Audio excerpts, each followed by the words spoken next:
Oui. Pourquoi c'est le jour du travail, toi tu cherches travail? Parce que c'est le jour où tous les employeurs sont de la fête. Parce que quand on dit fête de travail, c'est que le travail lui-même a sa fête.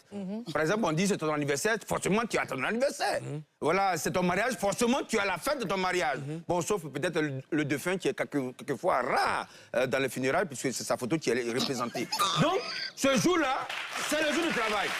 Voilà, donc je suis sûr et certain que le travail sera de la partie. Donc c'est le bon moment de venir parler avec lui pour dire je te cherche, qu'est-ce qu'on fait? Donc c'est ce jour-là. Il y a pas et le travail ne sera pas seul, il sera avec ses cousins comme Job, qu'on appelle ça Bara, Cherchement, entrepreneur, Jossi, Brobroli. tout ça là, c'est le boss qui a le travail. Sinon, il y a des gens qui font des boulots, mais ils trouvent que c'est pas travail. Parce qu'il y a boulot, il y a job. Les deux, c'est pas même chose. C'est quoi la différence? C'est simple. C'est quoi la différence? C'est quoi boulot et job? Déjà, les trois, boulot, job et travail. Oui, c'est quoi? Alors, il faut commencer par job. Job, c'est une entreprise, sinon c'est des tâches qui ne durent pas. Voilà, ça veut dire que vous commencez matin, bon, et l'entreprise, souvent, ça ferme avant la fin du mois. Voilà, donc, et puis on dit job, ça veut dire qu'il a fui au job. Voilà. Mais et boulot? Boulot, c'est les tâches. Là, tu es en train de faire un boulot. Souvent, on dit, oh, mais il fait un boulot formidable. C'est les tâches que tu viens, tu fais, et après, tu vas chez toi. Ça ne te suit pas à la maison. Maintenant, travail, ça te suit.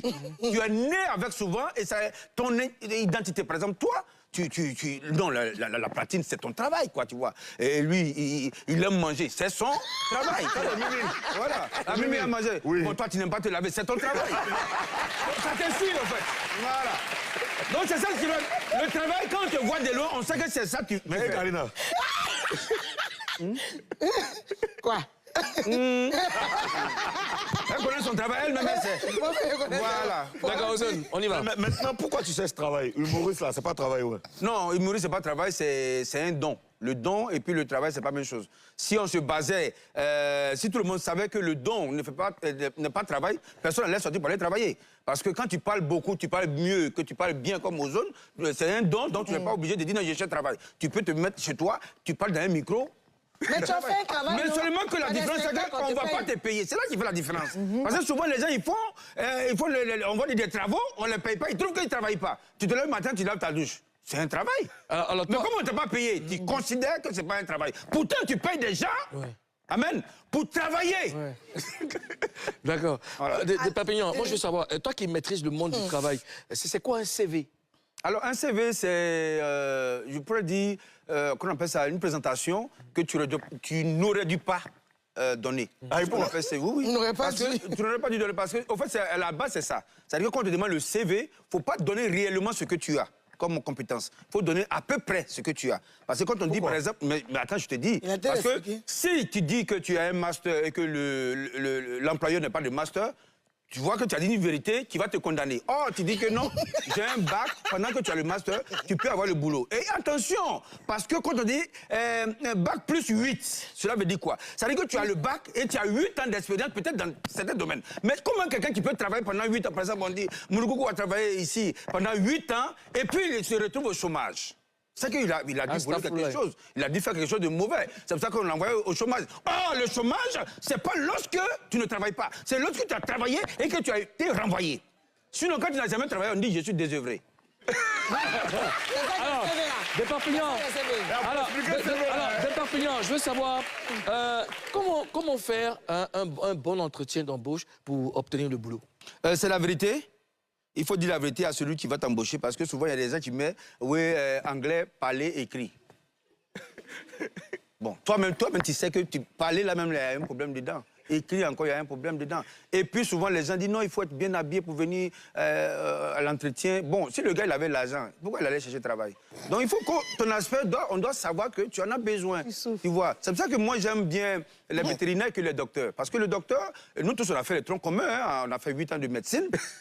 Et puis, parce que moi, j'ai fait Avad en France, je te rappelle de ça. Ah, Avad en France? Oui. OK, d'accord. Il y a un problème? Non, il n'y a pas de problème. Il y a des gens qui ont fait la Sorbonne, c'était au plateau ici. Donc, oui, c'est ça. Et lorsque le docteur, quand tu vas consulter le docteur, il te dit, ben, tu as mal où? Est-ce que tu as la nausée? Est-ce que... Tu vois, c'est toi qui expliques la maladie au docteur et qui va te donner l'ordonnance. Oh, le vétérinaire ne va jamais demander à un chat, tu as quoi? Mianou, il y a quoi? Automatiquement, il mettait. Donc, quand c'est comme ça, c'est ça, on dit, un travailleur. Oui, oui. Tu vois, sinon, les bobos ne l'ont jamais allé à l'hôpital. Moi, j'ai jamais vu un bobo quand même aller à l'hôpital. Il va expliquer quoi? Voyez. Et c'est pareil pour les moustiques qui font un travail formidable. Les moustiques n'ont jamais donné palu aux gens, hein, concrètement. 40% de palu, mais les autres pourcents, c'est pas palu. C'est-à-dire que toi, par exemple, toi, tu es une femme, elle est belle. Toi, hein, Moulougou, c'est le président, je ne vais pas l'attaquer. Toi, par exemple, toi, oui, t'as vu, tu n'as rien, tu vois. Oui, oui, maintenant, qu'est-ce que tu fais? On dit non, le président est là. Quand le président est là, tu te mets en shot et tu mets ton pied comme ça. Donc, moustique, qui est intelligent, va aller prendre le sang fortuné présidentiel du président pour venir t'injecter. C'est pour ça qu'on dit les oiseaux de même plumage. Quand tu commences à fréquenter les boss, tu deviens boss. Parce que le sang est transmis à travers moustique qui va te... C'est comme on dit le président, il s'en va prêter à Bassam Mouassini. Va sur la route, mets ton pied dehors. Quand tu arrives, tu vas voir que tu as les gombos, tu sais pas. Maintenant, le palu, c'est quoi? On dit ça quoi? Non, écoutez, et toi, tu n'as rien. Tu dois 3 mois de loyer. On t'appelle pour t'encaisser. Ton corps va chauffer. Forcément. Et le premier médecin va dire non, tu as un début de palu. C'est pas palu, donne seulement 1 million, tu vas voir que le palu est mieux traité que des comprimés. D'accord. Donc c'est tout ça qui est le boulot. L'éparpillant est avec nous. Nous allons marquer.